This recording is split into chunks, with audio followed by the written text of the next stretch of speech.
truth that sets free. Hope for your soul.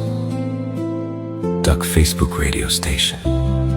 Sharing faith, worship, and truth.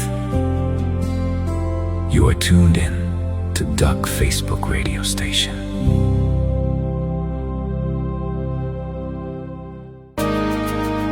Jesus' blood has never lost its power. The new covenant blood, grace, forgiveness of sin, no more guilt, set free, no more shame. Jesus' blood, powerful, full and true, never rejected, we embrace, love and cherish, making us new. You can be cleansed, made whole, repent, confess sins. You are set free, living in the light. Jesus' blood, powerful and true, never rejected, we embrace, love and cherish, making us new.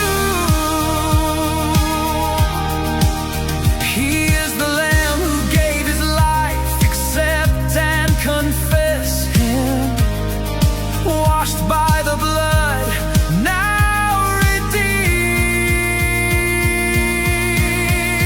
Jesus' blood, powerful and true, never rejected, we embrace, love and cherish, making us new. Holy is he, mediator, redeemer, Son of God, the Lamb. His blood, his life sets free. Jesus' blood, powerful and true, never rejected, we embrace, love and cherish, making us new. His blood cleanses the heart and soul, pure, holy, perfect, restored to the Father by his sacrifice.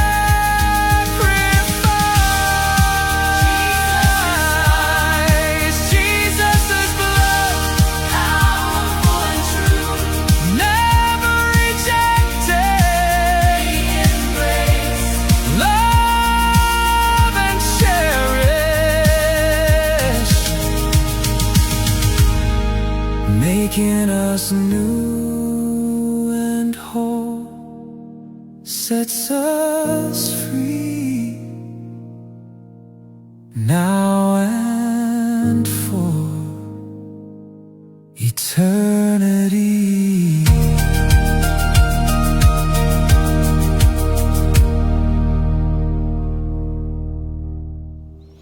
Good evening and welcome to the Duck Facebook radio station. Now tonight is Bible study night and we are doing the spiritual life and world. That is a very interesting and relevant topic to discuss. Now we're going to cover it in more than one broadcast. We have two spiritual world and life lessons. Therefore, we're going to cover it in more than one broadcast or one study. Now, you are so welcome this evening.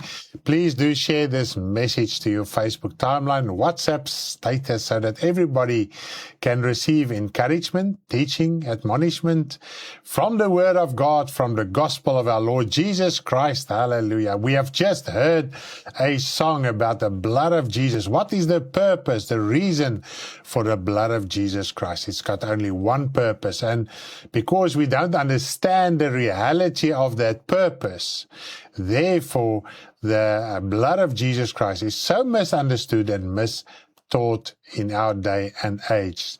If you can understand that forgiveness, the reason why Jesus gave his life is so that you can receive forgiveness of sin. And if you receive forgiveness of sin, you are completely set free from Satan and his demonic works. The day when you die, you will go to heaven. So this is the power of the blood of Jesus Christ. It has spiritual power to cleanse your soul, to set your soul free. Amen. Hallelujah. Isn't that amazing? And what is that blood? The blood is the life of our Lord Jesus Christ that he gave. It's not physical, tangible blood. It is his life, because blood is symbolic of life, either life here on earth, carnal life, or spiritual life of Jesus Christ and us as well. Isn't that amazing to understand it in that respect? But before we continue, let us pray.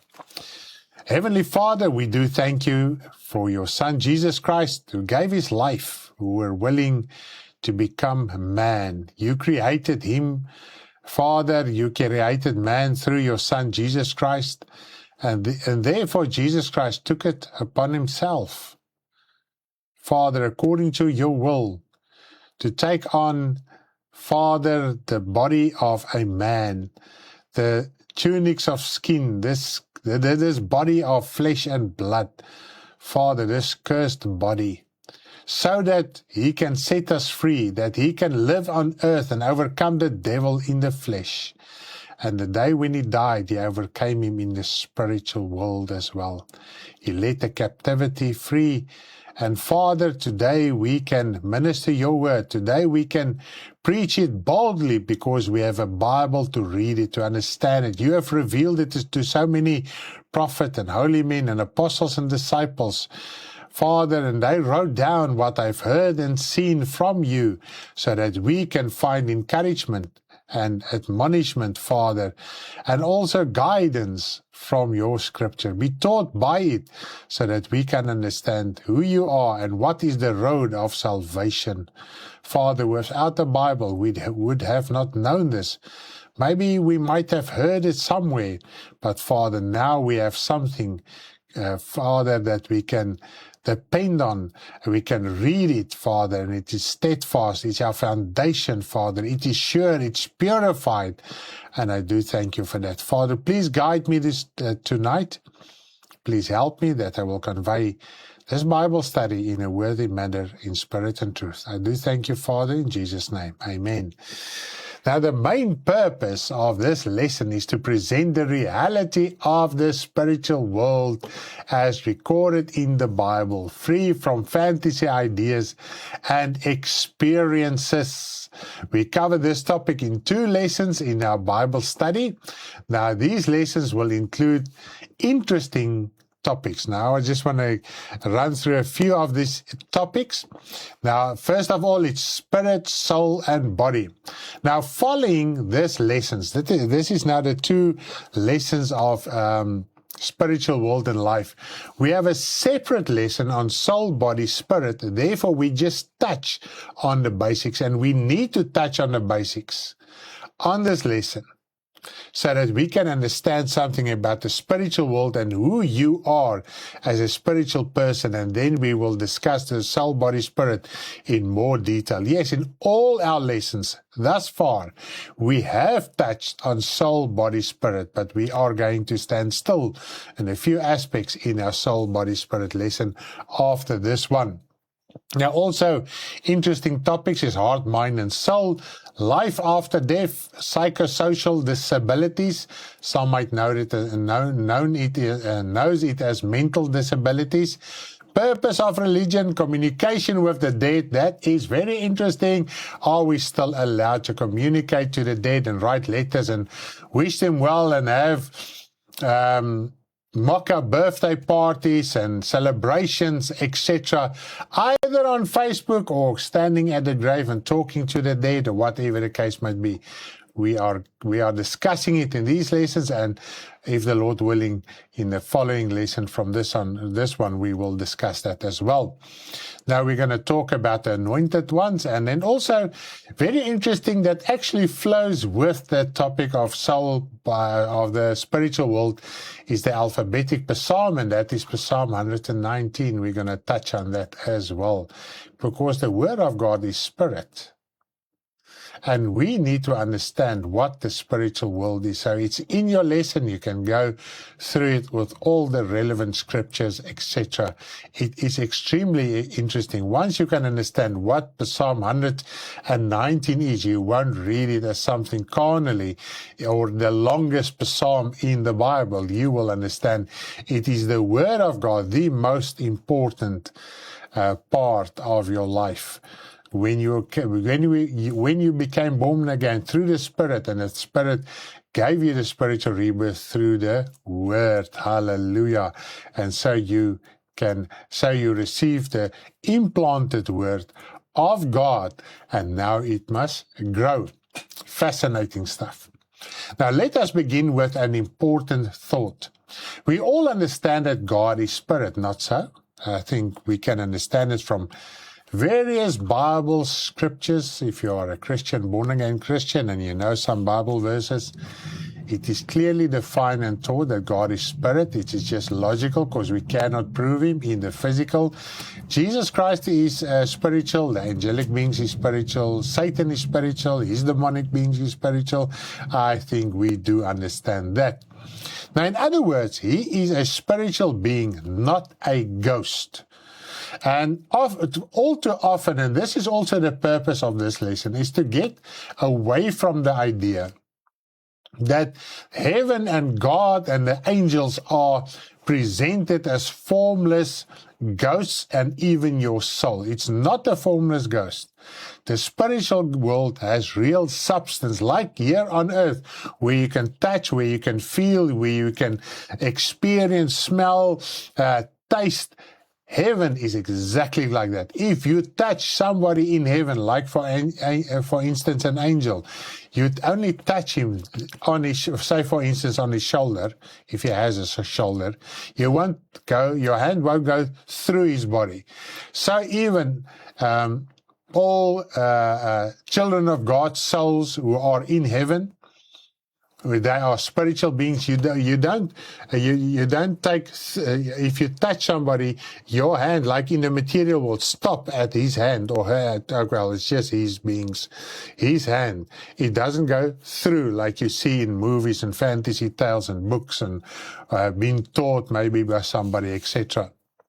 Even people have seen visions of heaven where they touch each other, then their hand, etc., goes through that soul or that person or that being. It doesn't work like that. Fire is real fire, water is real water, tree is real tree, fruit is real fruit, etc. It's just way more magnificent than here on earth, and obviously sinless. From him, everything exists. That is from God. Everything exists from God. Therefore, the spiritual realm came first, and from it, everything else was created. It is just logic, because God was from the beginning. Now, the Creator, God, brought forth the Word, Jesus Christ, and through him all things were made. So the very first being God created was Jesus Christ. He didn't create the heavens and earth and angelic beings and later created Jesus Christ. He first created Jesus Christ. How he did it exactly, we don't know. The Bible teaches us he came forth from the Father by the word of the Father, and through him God created everything that we see and touch and experience. Okay, visible and invisible. Now, after the fall, the material world developed as we know it. So it's just another proof that God existed as a spiritual being. He created the heavens and earth. And after the fall, the initial creation became materialistic as we know it today. So therefore, the spiritual was first. Initially, creation was spiritually good. God made it well and without sin. However, the fall led to a separation from God's presence that brought forth the material world. Okay, so it's because of the fall, the fact that man and woman sinned, that this material world came about. Man was created as a soul, naked, pure and innocent, without the shame of sin. So they weren't physically naked like we see nakedness here in the flesh. It is just an expression. It is pure, innocent. There were no sin in them. Therefore, the Bible says they weren't ashamed of each other. They weren't ashamed of God. They weren't ashamed of anybody, because there was no sin in them. The moment when they sinned, they was ashamed for each other. They tried to cover their soul with fig leaves. So it shows us the spiritual world is a tangible world, and they hid themselves from God because they now were ashamed. Okay? And they saw that sin entered them, and that is what they were ashamed about. Okay? Even in our life and people hide from God, even you as a child of God. If you sin, we try to hide from God. We try to cover it with excuses. Isn't it so? How many times do we use excuses if we don't want to let go of certain sinful things? Isn't it so? And in a sense, we hide from God. And if somebody talks about that particular thing that is wrong in your life, even if he doesn't talk directly to you, but in general, in a conversation, for instance, like here on air, I might mention something and you are guilty of it, you might withdraw for a moment and think, wow, can I really face God with this shame in my life? Yes, you can. We have now grace through Jesus Christ, and that is what the blood of Jesus Christ is all about. So yes, you can be reconciled with God even if there is sin in your life as a born-again child of God. The soul is the spiritual being. That is a body, temple, a house of man. So your soul is your spiritual being, your spiritual man, your inner being. The Bible expresses it in different ways. After the fall, man received tunics of skin, connecting his soul to his physical form. Okay, the Bible talks about he clothed them with tunics of skin. That literally means connected. So there's a connection between your soul, exactly how it looks, how it appears in the spiritual world, and exactly how it manifests. We don't know. We must just understand your earthly body is connected to a soul. And while you have blood in this body, your soul will be connected to this body. And once this body dies, what happens? Your soul, your blood comes to a standstill. In other words, your body dies, and then that connection breaks. So death breaks that connection. But while this body has blood flow in it and is alive, your soul is connected to it. So that is what it means. We have discussed it in earlier Bible study lessons, also in detail, and we're still going to cover it further if you still have some difficulty to understand it. Now, this resulted in humanity being consciously cut off from the spiritual world, even though the real soul remains in the spiritual realm. So the only thing that this body does, the moment when Adam and Eve's soul were connected with this body God created, they were consciously cut off from the spiritual world. Therefore, they could not have seen what was going on in the spiritual world anymore, either in Satan's kingdom or in God's kingdom. Okay. And we know it was all part of God's righteous plan to save humanity. I don't want to go into that detail once again. We've covered it in the past. The earthly body blinded his spiritual perception, preventing him from seeing and functioning consciously in the spiritual world. Because if you can see, if you can understand, if you can experience, then you can act in certain ways. But if you are cut off from it, you walk in faith. You do things in faith, like they say, in blind faith. So this is why we have this body, so that we can, with our sinful nature still part of your soul, you can make decisions to serve God and His kingdom, to enter there one day, so to make decisions.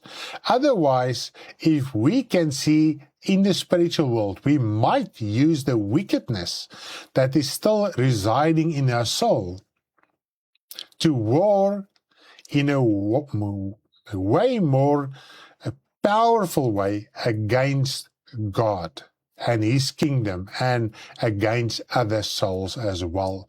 So this body really deprives us of the potential of our real spiritual man. But you must understand, your soul is way more bigger and powerful than your earthly body. And once we can understand that, then we will be able to understand things in the spiritual world and the nature and the power of the spiritual world where you will spend eternity in. Isn't it so? Now, in conclusion, the spiritual realm existed before the material world came into being. Most religions believe in some form of spiritual world, isn't it so? This includes traditional tribal beliefs, occult movements, and even those who have a philosophical perspective on life. It's actually the philosophical people that are more aware of some form of spiritual something. But we have the privilege as children of God to read in the Bible what the reality of the spiritual world is. Now, before I'm going to continue, I'm going to play a song, Bruce Reed, just to remind us that doesn't matter where you are on your spiritual path today, the Lord reaches out to you to save your soul. Even if you have fallen back, way back, there is still a knock on your door, and tonight you can return to the shepherd of your soul. So let us just listen to this song.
Amen. And this is recorded, and this song is based on Isaiah 42.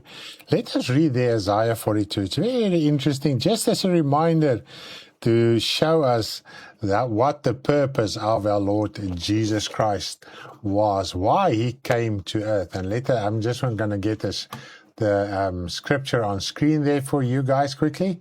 That's Isaiah 42. I'm going to read a few verses there. I'm just going to start from verse 1, and then I will continue with the message this evening about the spiritual world. But this is all things just to prepare our hearts so that we can understand life is not about this carnal things around us. So let us continue there with the scripture reading. Behold my servant whom I uphold, my elect one in whom my soul delights. I have put my spirit upon him. He will bring forth justice to the Gentiles. Now, according to the Old Testament, this prophetic word, we are Gentiles. He will not cry out, nor raise his voice, nor cause his voice to be heard in the street. A bruised reed he will not break, and smoking flax he will not quench. He will bring forth justice for truth. He will not fail nor be discouraged till he has established justice in the earth, and the coastlands, that is actually humanity, shall wait for his law. Isn't that amazing?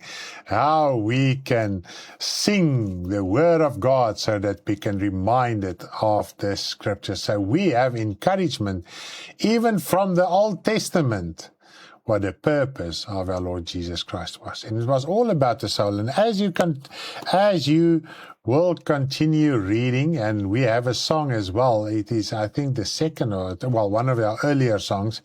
He let the captive free was based on the scriptures further, how he went into darkness to set the captive free. And that is actually a song that explains the whole purpose and gospel of our Lord Jesus Christ. And we might just play it a little bit later for you. Now, I'm going to start reading in your manual on page 1 from the first chapter, and obviously skip a few verses and highlight a few things so that we can understand something and get the basis of this Bible study and the spiritual world at large. Now, the spiritual world, heaven and hell, life after death and afterlife, etc., have fascinated humanity for millennia. Isn't it so? Right from the beginning, even the old ancient world, even before Jesus Christ. And this we can see from history, how they served idols, their type of gods, and how they tried to get to heaven, the spiritual world, in a tangible way. Well, you cannot go to heaven and try to reach into the spiritual world on a tangible, visible way. They've tried it in the Old Testament for more than 2,000 years. They couldn't get it right. Jesus Christ had to come, just as a thought of logic.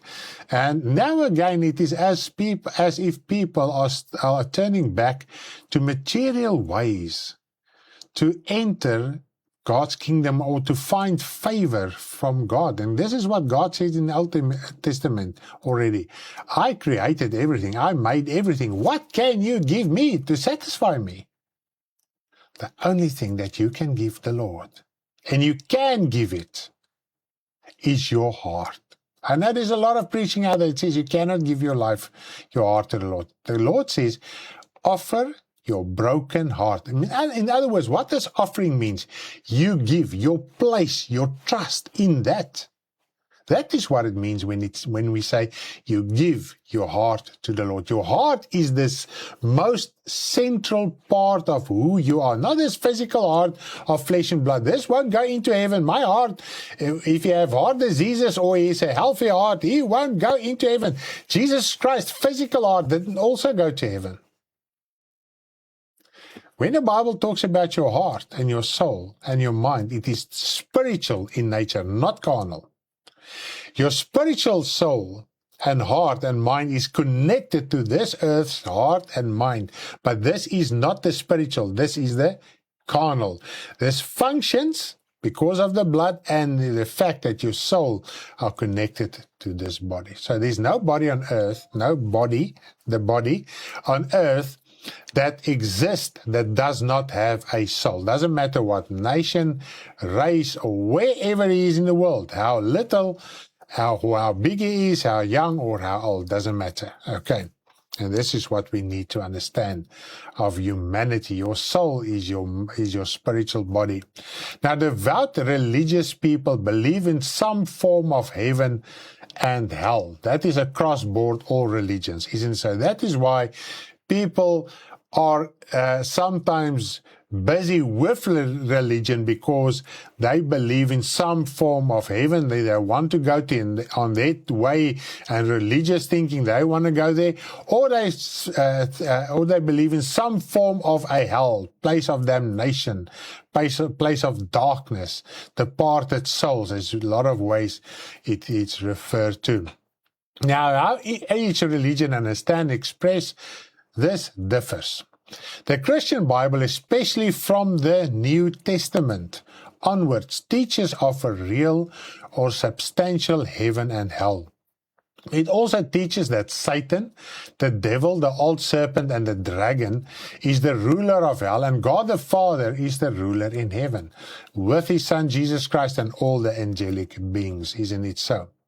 But the head of hell is Satan, and the head of heaven, Jesus Christ even said, the Father is higher, bigger than me.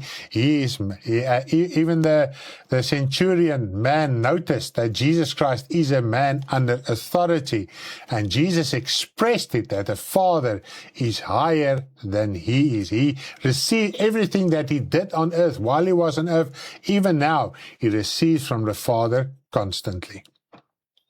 Now, Jesus was the first person to emphasize a real heaven and hell, although this was not an unknown concept when he was on earth. People knew about this, but because of religious ignorance or knowledge, people accepted it and rejected it, the same as today. He revealed certain aspects of this reality. He described heaven as the kingdom of God and light, and hell as the kingdom of Satan and darkness. He also taught that not everyone automatically goes to heaven when they die. We must meet certain conditions, make certain choices to go there, and are available to everyone. So if you meet certain conditions, and this is quite fascinating and interesting, when religions fight over each other's differences, each one believes that their way and their religion is the path to heaven. It's the path to everlasting life, however you want to call it, a better life. All right? And it is usually then that religions fight. Now, it's this way and it's not that way. Okay. And we know even religions can get physically violent in protecting their doctrine, isn't it so? It is also not the earthly body of flesh and blood that goes to heaven, but the soul, which will unite with the earthly body at the second coming. Wil jy 'n bietjie suurlemoen en water vir my bring nie? Dankie. My mouth is excessive dry tonight. So, and this is the reality what we are taught in the Christian Bible. And some do have a belief, even in Christianity, certain Christianity groups, that this body will live forever. This one that you see here. There will be a time that it will be recreated and reincarnated and everything like that. But we are taught in a sober, unanimous, scriptural basis that this body will not enter into heaven as you see it now. Baie dankie my engeltjie. Baie dankie, baie dankie.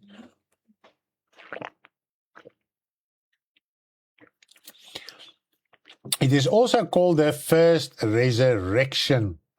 So when this earthly body, if you die before the second coming, and Jesus Christ come,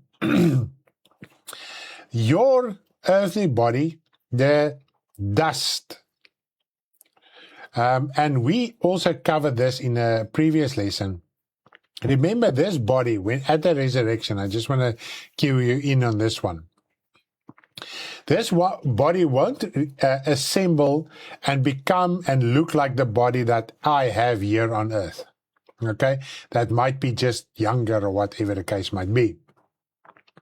It is just the dust that this body has been created from that will unite with my soul. And how my soul looks like, the Bible tells us, nobody knows how they look in the spiritual. Nobody knows how they look in the spiritual.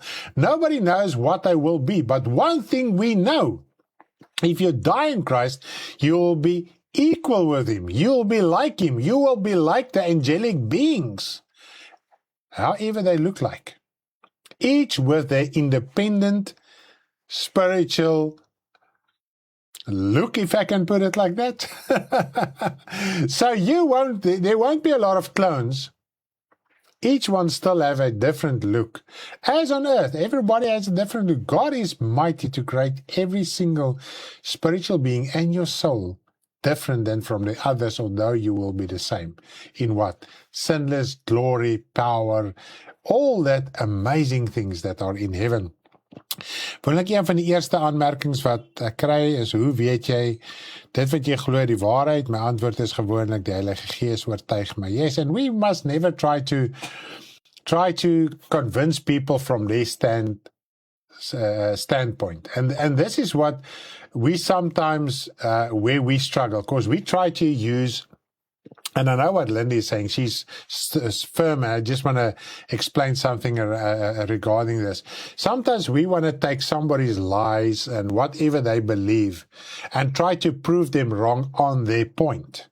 You must ignore their lie and just present the truth. I know it. Like Lindy says, I've got the Holy Spirit.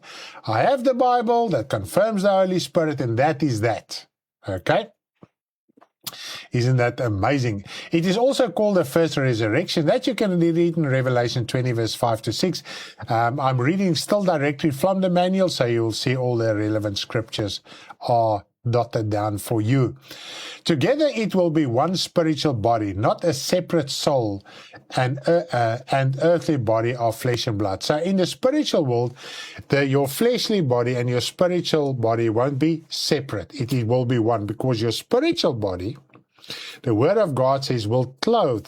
Once at the resurrection, when your dust particles come together, your soul will clothe the dust particles and absorb it, and it will become a spiritual body without this flesh and blood. Okay. You can read through your manuals. I've got some more detail there as well, with the relevant scriptures that can explain everything nicely to you. We are taught of a resurrection of the dead, which will only take place with the return of Jesus Christ. This is also known as the second coming of the Lord Jesus Christ. During the return, the souls of the people who died in Christ will come with him and be united with their earthly bodies. The people that are born again. So if you are born again and died before the second coming, when Jesus Christ opens and comes, we know it as comes, but actually what's going to happen, the spiritual world is just going to open, because through Christ, God's going to reveal him to this earth. Okay? And then your soul will come with Christ and absorb your body that has died, and it will rise from the dead. If it was cremated or died in the sea or put in a grave, it doesn't matter where your physical dust particles have spread to in this world, it will come together and your soul will clothe it, okay? And absorb it. Now, what I want to say, the living in Christ, that you can read all in 1 Thessalonians 4, they will just change like Elijah when God came and took him with the chariot and horses of fire. He just changed. So you as a child of God that will live until the second coming will just be changed. Okay. Those who died without believing in the Lord Jesus, those who were not born again, will not go to heaven.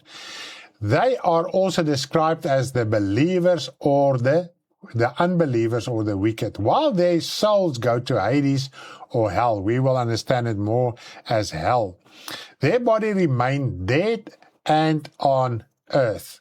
After the second coming, the devil, the dragon, Satan, and the old serpent will be bound for 1,000 years. It's not 1,000 years of peace as it gets preached. Now, in our end time study, we are extensively elaborate on what this 1,000 years will be. It's not 1,000 years of peace on earth, because at the second coming, the whole world will burst out in flames. Every single thing and person on earth will die except the children of God that will be changed in a twinkling of an eye, in a moment. Okay? The fire of God, and actually, what's going to happen with you as a child of God? You're going to die for a twinkling of an eye and change as well. Because your body needs to change. It needs to be consumed by God's fire, the wrath of God. So your body is going to burn for a moment. That's why Elijah, chariots and horses of fire came and caught him up. Because in a moment, that fire changed his body. His body died and was resurrected immediately without him being noticing it. And that's going to happen to the children of God. So you won't partake, so you will not partake of the wrath of God that will be expressed and presented and poured out on sin and humanity that are caught up in sin. Is it clear? Read through your manual, you will understand everything I've just presented. Jesus is, okay, I don't understand all that weird languages that person is writing, so I'm not even going to elaborate on that. So at the end of the day, this is what we need to understand. Then from there onwards, all ungodly people, their bodies will still be on this burned, destroyed earth where there will be no water, nothing will be on earth. And their bodies will remain on earth while their souls are still in hell, in Hades. And there they will await 1,000 years until the judgment of God, a final judgment. But in that time, the children of God are safe in His kingdom. After 1,000 years, he will be released to rebel against God's kingdom for the last time. This is now Satan, the old serpent, the dragon. It is at this time that the souls and earthly bodies of the unbelievers will be united to follow Satan to fight against God's kingdom. And that is the Gog and Magog. People think the Gog and Magog is on earth. People think that the Armageddon is on earth. It's not on earth. It's a spiritual war. Because at the second coming, everything will be destroyed in a twinkling of an eye. And then the ungodly souls will try to make war with Satan against God, and they won't get it right. And then Satan will be bound.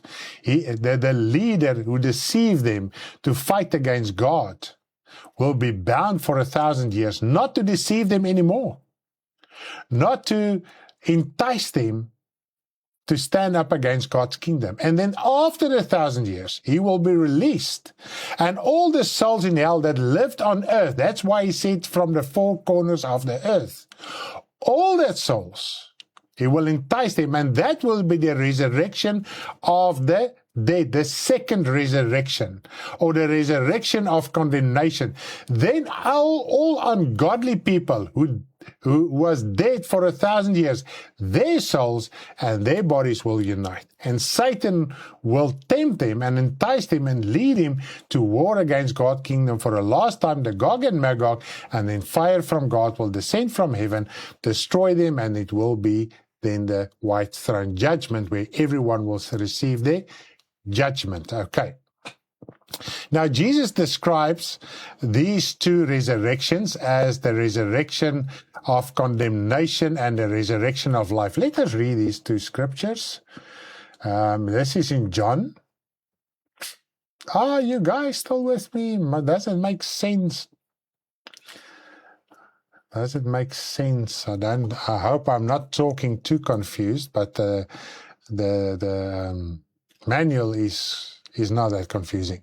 Do not marvel at this, for the hour is coming in which all who are in the graves will hear his voice and come forth, those who have done good to the resurrection of life, and those who have done evil to the resurrection of condemnation. And even in the Old Testament, we can read this. I'm not going to go through that scriptures. You can read it on your own. Now, at God's white throne, all the evil people, that is the unbelievers, will be judged and thrown into the lake of fire. This is known as the second death. So if you are born in the flesh and you are spiritually reborn, so you are now part of two births, your physical birth and your spiritual birth, you will die only once, and then you will go to heaven. But if you are born only once, and have not partook of the second birth, the spiritual birth, you will die for a second time.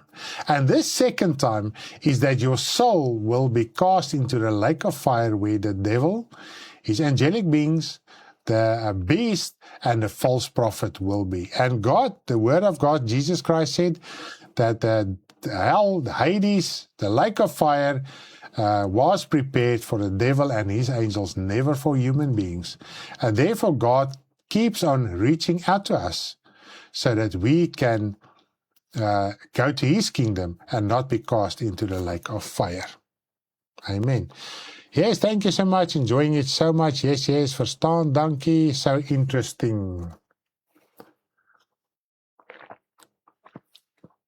Now I want to jump over to page 5. Purpose of religion. A purpose of religion. You must make sure we are born twice. That is right. If you are born twice, you die once. If you are born once, you're going to die twice. Page 5. Purpose of religion. What is the purpose of religion? And I think if we as Christians can understand the purpose of religion, we won't stuck to the idea that we are a religion. Then you will understand something way more than being a religious person.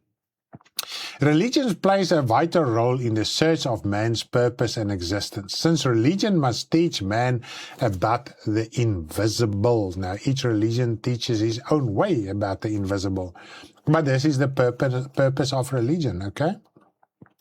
Now, this is the spiritual world and the afterlife. So we as Christians, born-again children of God, must teach and show the world in our conduct and our life, in our speech and in our fruit, what is the spiritual world about and also the afterlife.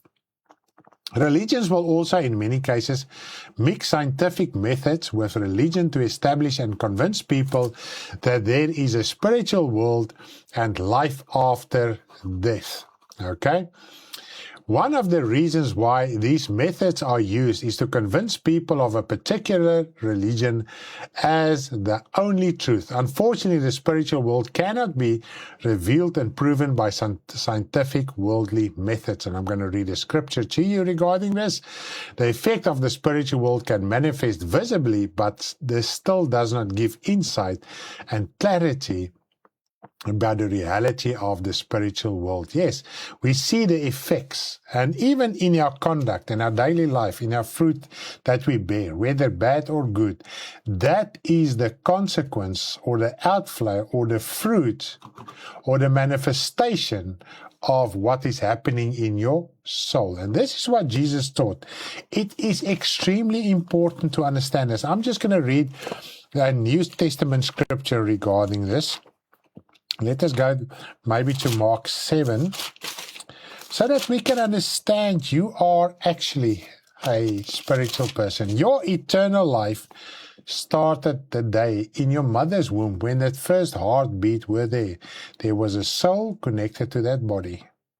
And the Word of God says He creates the soul and He creates the earthly body, because He did it right in the beginning. His word are creating all the time. He's creating the soul and He's creating the body. And the moment when that heartbeat was there, there was a soul, and your soul can never die like this earthly life, like this earthly body. So your eternal life has already started in your mother's womb. and we don't understand it as such. Amen. Now let us read 1 Corinthians 2, verses 11 till 15. I want that to sink in for a moment so that we can understand something. You are more of a spiritual person than a carnal person. 1 Corinthians 2 verses 11 till 15. For what man knows the things of man except the spirit of man which is in him? And what spirit is he talking about? He clarifies it. Even so no one knows the things of God except the Spirit of God. Therefore, you need the Spirit of God to know who God is. It's just logic because God is Spirit. How can you prove and talk and fight and debate about spiritual things if you do not have the Spirit of God in your heart? And the only way to receive the Spirit of God in your heart is through the spiritual rebirth, not being a Christian from childhood, not being a religious person, not trying to do good things. You must give your heart. You must offer that broken heart. You must tear open your heart. There's a lot of ways to express it. And then the Father gives you that spiritual rebirth. He circumcises your heart. He removes the covering of sin that blinded you to understand and see what the kingdom of God is about already here on earth. I just want to dis hoekom die woord sê aan hulle vrug sal hulle ken, yes. I just want to clarify this. I have never ever, up till this day, have seen or can testify like Paul that he has seen things in the heavenlies. He talks about the third world or the paradise, and he were not allowed to express anything that he saw in the spiritual world. I have never seen it like that. I never had a vision like that. I never were led by angels or whatever the case might be. I'm guided by the Word of God and the Spirit of God that confirms the written Word of God. And when I read the Word of God, I accept that the Father is talking to me, is speaking to me through His Son, Jesus Christ, by the power of His Holy Spirit. And this is what we must be obedient to, is the written Word of God. If I read in the Bible, don't steal, I don't have to go and pray and fast 40 days to understand don't steal. The Bible is explicit. If you read it, you understand it, you do it. If you fail, you confess it, you try again. But you must not reject anything that is in the written Word. Okay. Let us continue. Now we have received not the spirit of the world. So here we can see the Spirit refers to in verse 11. It talks about the Spirit of God in your soul. Okay. Not the spirit of the world, but a Spirit who is from God, that we might know the things that have been freely given to us by God. So if you don't have the Spirit of God, you will not understand the things of the Spirit. And what is the things of the Spirit? What is written in the Bible. Not voices, not fantasy experience, strange experiences. What is written in the Word of God? The Word of God makes me alive. It excites me. It empowers me. It gives me power. The Word of God, as I'm reading it in the Spirit of God, as I'm accepting it, the Spirit of God confirms it. And this is what is making me alive inside, not some strange experiences I'm waiting for every day when I pray in the morning or whenever. Okay. If you can understand that, then you are walking in the Spirit. The walk of the Spirit is a practical road. It's not some fairy tale gimmick. Okay. So without the Spirit, we will not understand the things of God. These things we also speak, not in words which man's wisdom teaches, but which the Holy Spirit teaches, comparing spiritual things with spiritual. So, man, the carnal man, doesn't matter how philosophical or how intellectual he sounds, does not have the Spirit of God. Therefore, no one, no religion Doesn't matter with what experiences, etc., they can testify, is not of God. It is from the devil, it is from man himself, and they cannot teach me the ways of God. But the natural man does not receive the things of the Spirit of God, for they are foolishness to him, nor can he know them because they are spiritually discerned. And this is why the gospel of spirit and truth is foolishness even to the fleshly Christian. So when somebody doesn't understand the practicality and the obedience that we must have towards the written word of God and wants to depend on signs and wonders and experiences and voices, then you are not busy with the Spirit of God. Then they won't understand that you build your house on this foundation, on the rock, not on Peter. Jesus said to Peter, you are a rock, but on this, he referred to him, on this rock the church will be built. You are a rock. Your name says rock or stone. But on this rock, Jesus Christ, he was referring back to himself, my church will be built. We will not build the church on Peter. Peter died, he was a man. And even to such an extent that he one time failed in the gospel, that Paul had to correct him, and we know he ended up in the correct path. But he who is spiritually spiritual judges all things, yet he himself is rightly judged by no one. Even if people try to judge you, you know who you are in Christ Jesus, and you will walk the walk and talk the talk and just carry on with the gospel, isn't it so?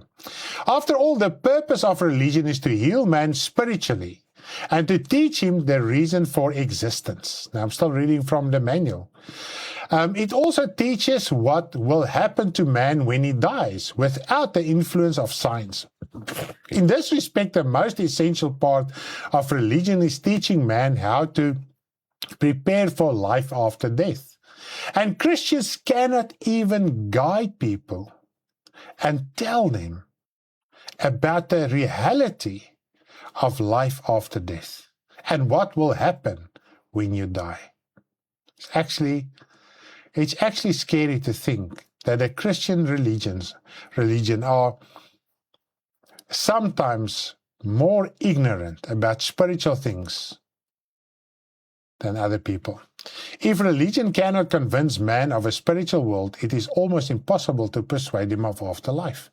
And we as Christians, we cannot, through our conduct, our life, our words, we cannot persuade people of a spiritual life. Therefore, if we talk about the afterlife, they mock us, they laugh at us, because they see our lifestyle, our doctrine, what we believe, how and what manner we live. We cannot deceive God, we cannot deceive the angelic beings, and we cannot deceive other people as well. We think we deceive people, but we don't. The single biggest reason why religion often fails in this, especially in the Christian religion, is that religious teachings are earthly orientated. And the closer it comes to the end time, the more carnal preaching becomes. They use spiritual things, the Word of God that it was inspired by the Holy Spirit, coming from God, who was the first in all existence, and Jesus Christ after him, and angelic beings after him, etc., etc.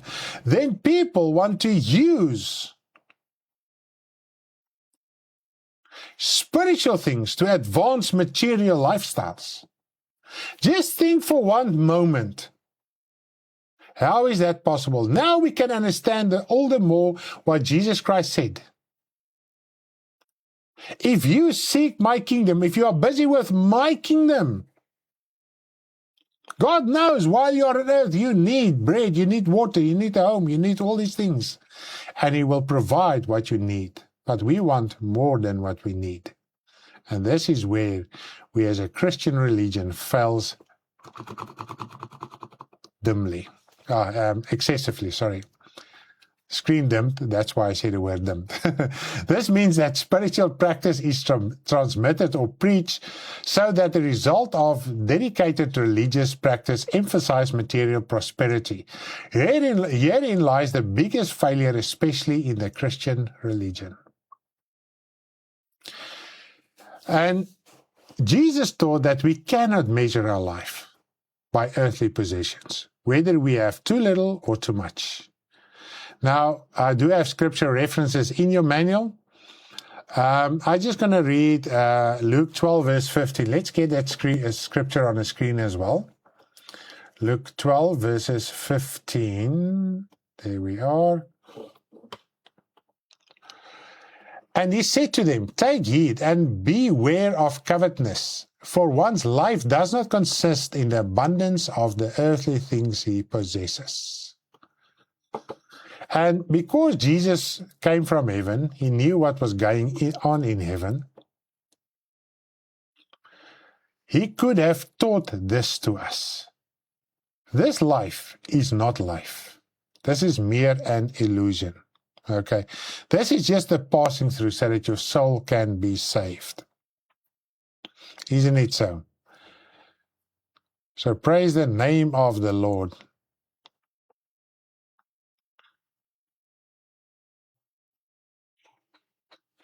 Just want to sort out something here quickly. Okay, so praise the name of the Lord. Now, let us discuss the earthly. Let us talk about the earthly first. The earthly and everything we see with our eyes and experience with our senses is temporary and will decay and be destroyed. Death serves as a reminder of this, the death of nature and humanity. So everything we see, doesn't matter who you are, what you see around you, that is earthly, and that will come to an end. Not maybe, it will for sure come to an end. And once we can understand that will come to an end, then our perspective, really from heart, not because we've been taught it by someone, but really from heart understand something, then we will understand and perceive what the spiritual is about. When one is earthly bound, the notion is to become one with or regard nature as important. Practically, it is regard animals and other nature elements more important or equivalent important to humanity as they will continue forever. And isn't it the notion nowadays? It is as if animals and nature are way more important than humanity. It is as if you can rather hurt a human than an animal or something in nature. Also to regard the inventions of man as more important than the spiritual. And isn't man boasting in its own ability? Isn't it so? He's boasting in its own ability, as if it is going to last forever. The most intellectual, rationalist, optimist, or pessimist on earth will agree nothing created by man or nature will exist forever. So nothing will exist forever. Doesn't matter who you are, what religion you are, whether you are an atheist, a rationalist, an intellectual, an optimist, a pessimist, we all know this will not last forever. And this is the essence of Jesus' teachings while he was on earth. For humanity to understand, there is way more than what they are busy with and regard as important. Now, willfully disregarding the facts and reality, some believe this world is the ultimate, even though they might have the conviction of a spiritual, which some call the unknown or higher world. Now, this is true even among most Christians. Even in Christian teachings, teaches that this world will continue forever. There will just be a recreation sometime, and then it will continue. I rather accept from the Old Testament up till the Revelation, where God promised a new heaven and a new earth. Why does he want to recreate something that is defiled with sin? He's going to destroy it. He is creating, he's busy now creating a new heaven and earth. Isn't that just amazing? Wow, wow, wow. Just to think of it makes me so excited to think, Father, there's going to be a reset, a hard reset. And the children of God is going to enter into that utopia forever and ever, and that is heaven. Now, before I continue, I just want to play a song for us. So what I've ministered so far can just sink in. The Comforter, the Holy Spirit that the Father sent through Jesus Christ in our hearts to every child of God.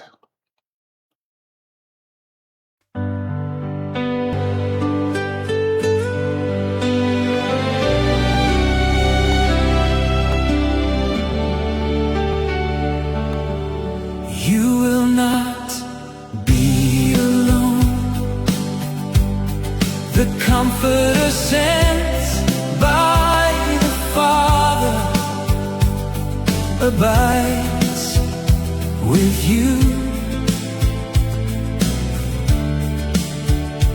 forever. Jesus prays and asks, Father sends the Comforter, the Holy Spirit.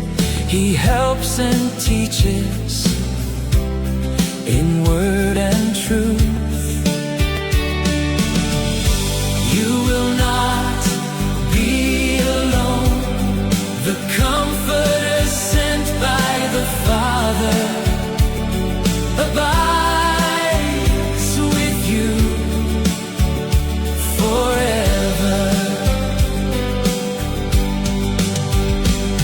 The Spirit of truth the world cannot receive. He speaks hidden things. Cry, Abba, Father. You will not be alone. The Comforter sent by the Father abides with you forever. You are children of God, adopted heir with Jesus, the Spirit who bears witness. You will not be alone.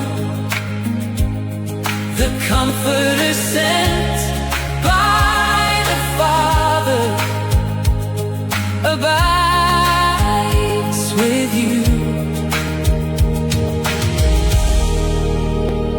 forever.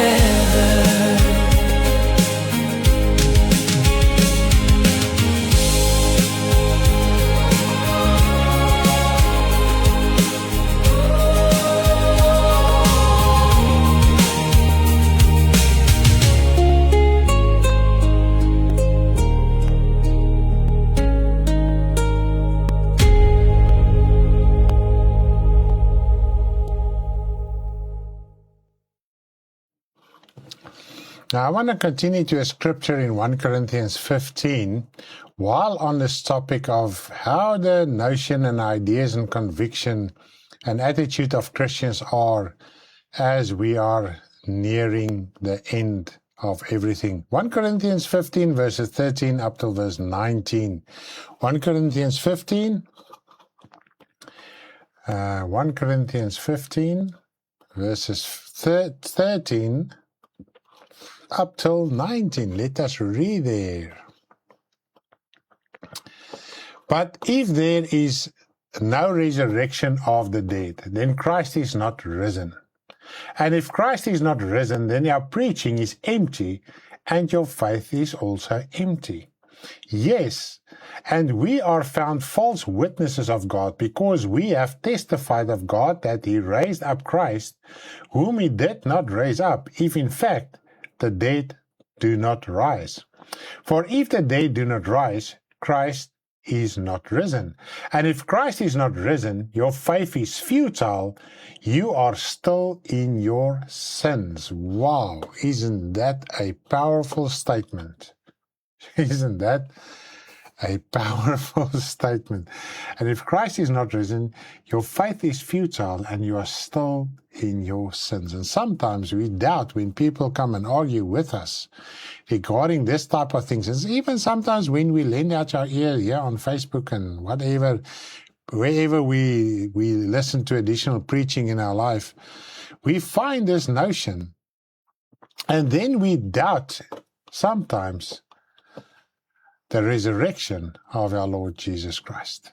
And if he didn't rise, we are still in our sins. So if somebody doesn't acknowledge that Jesus Christ rose from the dead, he's still in his sins. Okay, and this is no strange concept. It's even known among Christian circles. Let's continue reading. Then also those who have fallen asleep in Christ have perished.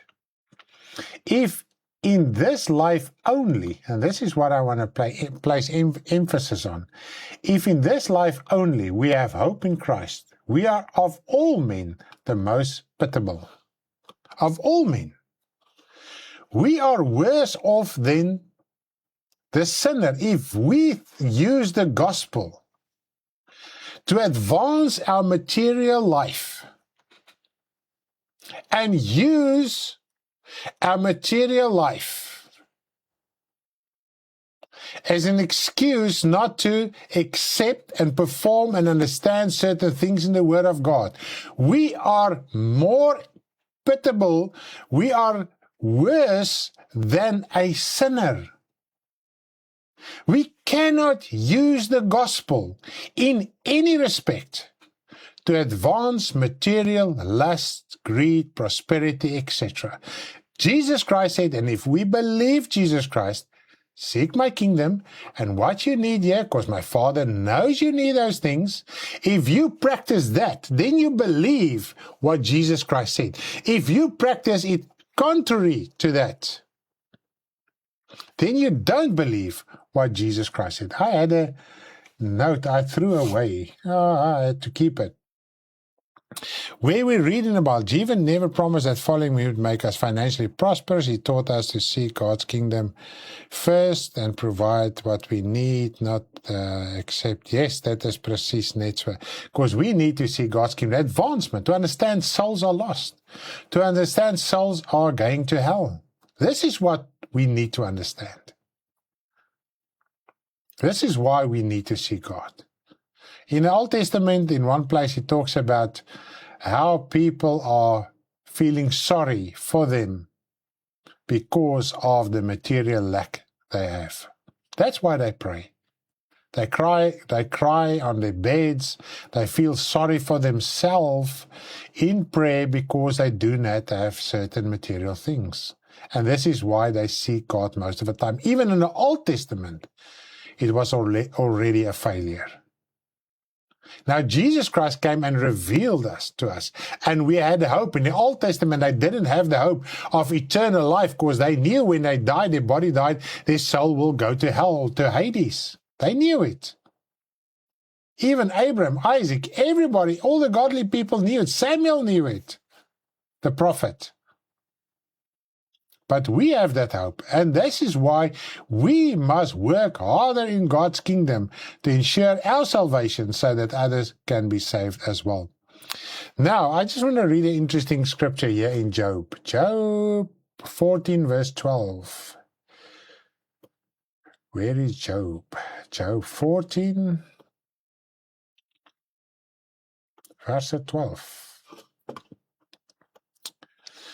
So man lies down and does not rise, till the heaven are no more. They will not awake, nor be aroused from the sleep. I just want to point out an interesting phrase here, till the heavens are no more. So this shows us there will be no resurrection of the dead until this world will be destroyed, not recreated. Even Job knew, till the heavens are no more. The heavens, including this earth, are no more. Then the resurrection takes place. And it will be at the second coming. Through the financial prosperity gospel, gospel believers' minds and heart are earthly bound and captive. And this is why Satan is using his preachers to keep your mind bound to this earth, not to think of eternal life. Where is our time? I can still continue. Not too long anymore. Page 10 on your manual. I'm going to jump to page 10 on your manual. Lazarus and the rich man. Lazarus and the rich man. That's a parable that you can find in Luke 16 from verse 19 up till verse 31. Luke 16 from verse 19 up verse 31. I'm not going to read the parable. I'm just going to talk a few things through with you.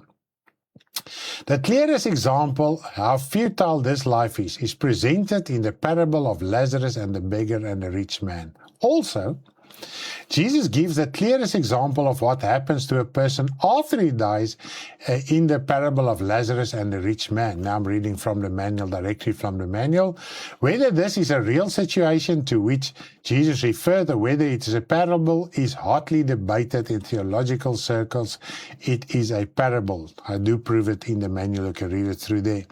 Regardless of how it is understood, Jesus shows us the reality of a real place of heaven and hell.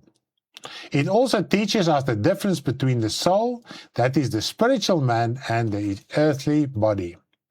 So it clearly shows us. Doesn't matter what your financial status are here on earth. There are many wealthy and rich children of God. Look down on those who have nothing or are struggling in health or in finances. If we have that heart, we might put ourselves in the situation of the rich man that didn't care by heart about Lazarus. While Lazarus was struggling, God did not heal him.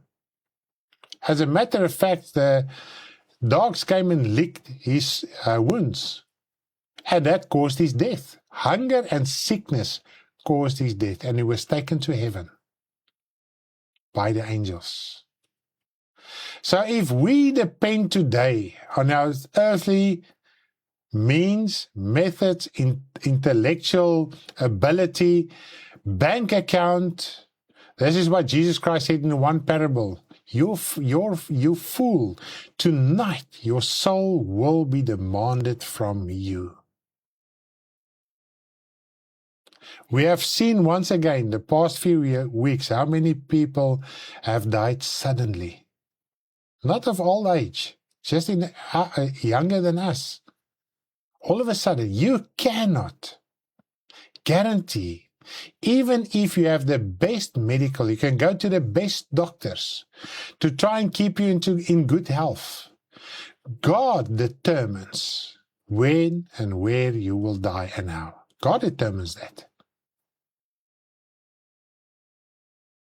And why this is relevant? Because this should open our hearts to understand the reality of the spiritual world and not this material world.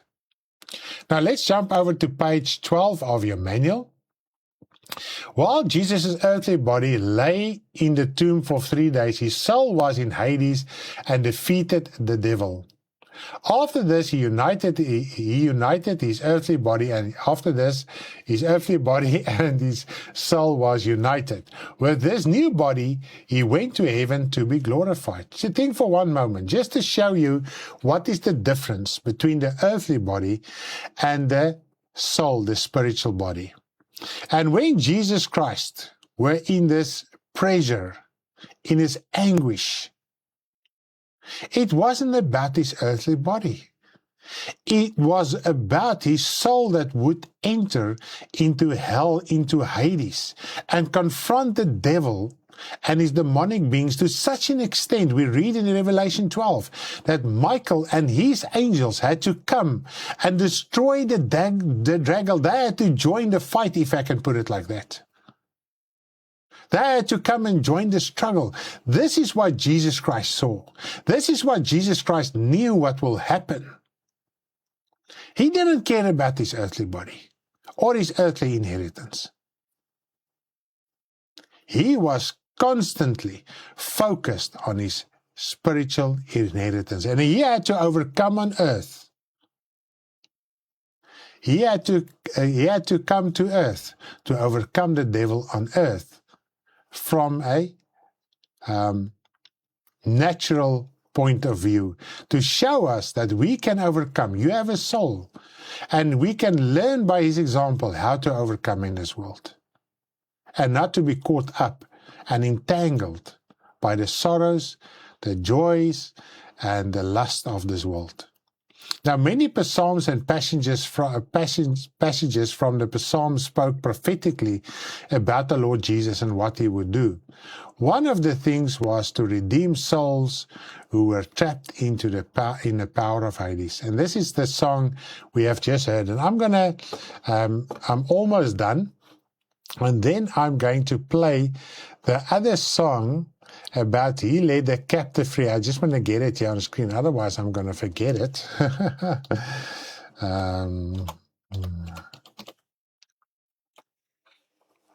So that we can understand what was the entire purpose of the Lord Jesus Christ. Right. Again, we can see that the soul must be delivered from the realm of the dead. That is the soul. There are psalms that I quote and I have in the manual. You can read through them. Then I give my interpretation of that.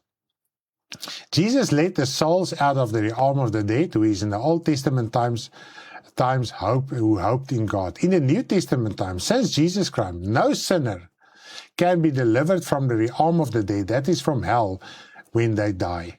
Souls who die since Jesus' crucifixion await in the realm of the dead for the second death, eternal judgment. That is the unbelieving persons. Now, in the Old Testament, when you died, there was still this expectation of someone that will come, the Messiah, to save them from death and hell. Now, if you die in your sin, there's no second chance. You as a child of God, if you die now, your soul will go to heaven, and you will be part of the first resurrection to enter eternal life. Now, the word talks about Gehenna. Usually in your Bible, you will only see the word hell, okay? Or a place where the fire does not die. That original word is Gehenna. That is the lake of fire that you can read in Revelation 20. Now, all ungodly people who died without Christ at the end of the day will be judged, and they will go to Gehenna. Their souls will be cast into the lake of fire. Now, let us finish off with on page 30, and I'm going to read a few lines there and a few passages, paragraphs, so that we can understand something and wrap up this lesson tonight. Now, Lazarus the beggar is a telling example of how important God considers the well-being of the soul above the earthly wealth and health. He died because of his illness and hunger, and I've already mentioned that. He died because of his illness and hunger. Think for one moment of that. Now, while he was in hell, he pleaded at Father Abraham to send Lazarus to go and warn his brothers. Now, with the rich man's plea in hell to send Lazarus to warn his brothers, the Lord did not heed his request for the sake of family ties. And once we can understand that, God did not permit the rich man or even Lazarus to go back to life, to earthly life, because he had brothers, because he had family on earth. And this is what Jesus Christ tried to express all the time. who do we count as our family? This is why he said, who is my family? Who is my brothers and who is my sisters? And if we don't have a sober perspective about what is really going on in the spiritual world, we will stay earthly bound even in family ties. God did not even permitted this. Okay? There is enough written in the Bible to show us the way to the eternal spiritual world. Isn't it so? There is enough written. We must accept salvation in the Lord Jesus Christ, since it is God's promise to enter his kingdom. And this is what Abraham also said, if you're going to read through that parable, that they have the word of God. And now the Old Testament was still the law. Now it's the law of grace. We have the word of God. And if they don't repent purely on the preaching of the word of God, they will not even repent when someone will rise from the dead, like the Lord Jesus Christ. He was referring to him as well. So no miracle, nothing visible that you see on earth will convince people. Because when we look in Jesus' ministry, when he did miracles, how many times did they question that miracles? How many believed through that miracles? Almost no one. They accepted their healing and they went off. A select few, really a few, but a few. And the one example of the lepers that Jesus healed 10 lepers, only one returned. That shows us actually the reality. Only the one acknowledged and understood what happened to him. The rest didn't. They just accepted the healing and they went their way. That's why Jesus Christ said to the man at the bath of Bethesda, go and sin no more. Because he knows when you get your healing and your provision that you long for, you will use it in a fleshly, carnal, materialistic way. He knows us. God knows us. And he wants us to understand something of the spiritual world. Our steadfast faith will be rewarded in the kingdom of God. Nowhere did God promise, or Jesus promised, earthly blessings, like as we call it, when we serve him or do certain good deeds. The reward we will receive there will be not destroyed. In the eternal life, our reward won't be destroyed. This is what he says in Matthew 6 verses 19 up till verse 21. I just want to read that this few verses, and then I'm going to finish off. Matthew 6 from verses 19 up till verse 21. Let's get the scriptures on the screen. Do not lay up for yourself treasures on earth, where moth and rust destroy and where thieves break in and steal. But lay up for yourself treasures in heaven, where neither moth nor rust destroys, and where thieves do not break in and steal. For where your treasure is, there your heart will be also. So where is our heart? If we argue against certain principles in the Word of God, where is our heart? Is our heart really in the spiritual world? Or is our heart in the physical, tangible world? So this lesson should serve as a foundation to your spiritual manual, as well as the next spiritual lesson we're going to cover live on our Bible study. And with this, I'm going to conclude tonight. I think there's a lot of things we can think through in our life so that our heart can be opened up and expand to accept God's kingdom in its fullness in our hearts. May you have a blessed evening. See you tomorrow morning. Afrikaans bid en Bybel lees saam met my en my vrou. Mag julle geseënde aand. En weer eens, ons vlieg die naweek Elsburg toe, om vir Rian en Quannette te gaan doop. Dankie vir die wat al bydraes gelewer het, sodat die ons rit moontlik kan wees. Vir die wat nog bydraes wil lewer, is meer as welkom. Die Here help en hy voorsien ensovoort, so asseblief bid vir ons ook, dat ons reis voorspoedig sal wees, en dat die Here ook vir ons in al ons behoefte en nood sal voorsien in hierdie opsig ook. En dan ook, as jy in die omgewing is, Sondag gaan ons daar diens hê, so met ander woorde, ons gaan nie Vrydagoggend, want ons moet al Vrydagoggend vroeg op die vliegtuig wees, Saterdag gaan ons daar sal klaar daar in Johannesburg, Gauteng wees, en so ons gaan ook nie musiek hier nie, maar ons gaan wel 'n diens hê wat ons lewendig gaan uitsaai, en dit gaan ook deel wees van die doopdiens. So as jy in die omgewing is van Elsburg, Elspark, Boksburg, daai wêrelde, asseblief kom woon dit by, laat weet ons in die comments, sodat ons kan reël met kossies en al daai tipe van goedjies, laat ons almal lekker saam kan eet en die samesyn ook so kan geniet. Mag julle 'n lieflike aand verder. Ons sluit af met die lied Jesus Let the Captive Free, die evangelie in een liedjie.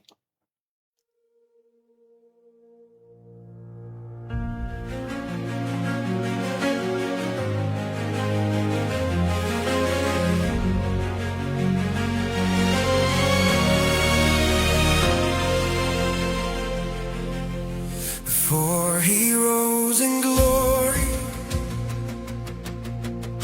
before the throne above, he walked the road of prophecy, a mission born of love. Into the dark he chose to go,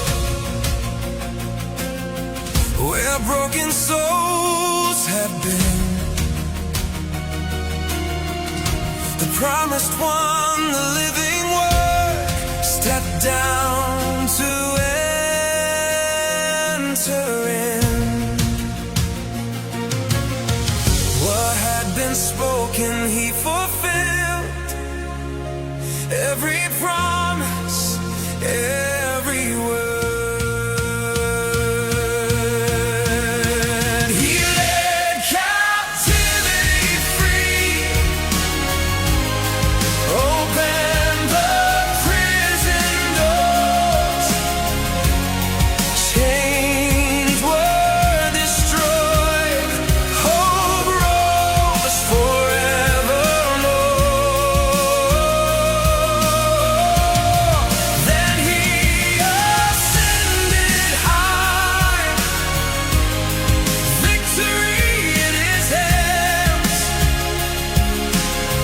Now gifts of grace flow down to us through Jesus Christ our Lamb.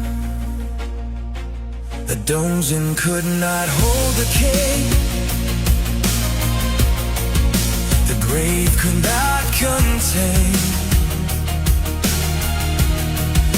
the light of heaven entered in, broke the power of chains. The captives heard redemption's call. The lost were not alone. The shepherd came to bring them out, to lead his people home. Work was finished in the depths. Now salvation